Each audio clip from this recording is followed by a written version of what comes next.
अस्सलाम वालेकुम दोस्तों, तो आज की वीडियो में बात करेंगे कि आप जो है यूट्यूब पर अपनी इन्फॉर्मेशन को किस तरीके से सेव कर सकते हैं ताकि कोई भी बंदा जो है इसको गलत तरीके से यूज़ ना करें।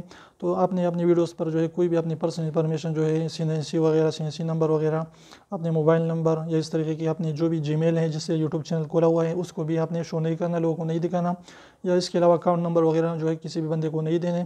तो इससे क्या होगा कि आप जो है इस तरीके से अगर आप ये चीज़ें नहीं शो करते तो आप यूट्यूब पर इंशाल्लाह सेफ रहेंगे और अपनी पर्सनल चीज़ें जो भी है लोगों के साथ शेयर ना करें। तो इससे क्या होगा, इंशाल्लाह आप जो है यूट्यूब पर सेफ रहेगी और आपको कोई भी प्रॉब्लम नहीं होगी।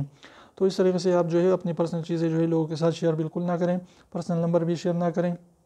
तो इस तरीके से आप जो है अच्छे तरीके से गेन कर पाएंगे सब्सक्राइबर और व्यूज़ वगैरह भी, और आप जो है सेफ भी रहेंगे यूट्यूब पर। तो उम्मीद करते हैं वीडियो आपको पसंद, वीडियो पसंद है तो प्लीज़ जरूर लाइक कर दीजिए, चैनल को सब्सक्राइब करना ना भूलें और रेड सब्सक्राइब को जरूर दबाए, बिल्कुल फ्री है, एक भी इसका पैसा नहीं लिखता। तो पैसे करने का लीजिए, उसको प्रेस कर लीजिए। तो फिर मिलते हैं इंशाल्लाह, तब तक इजाज़त दीजिए। अल्लाह हाफिज़।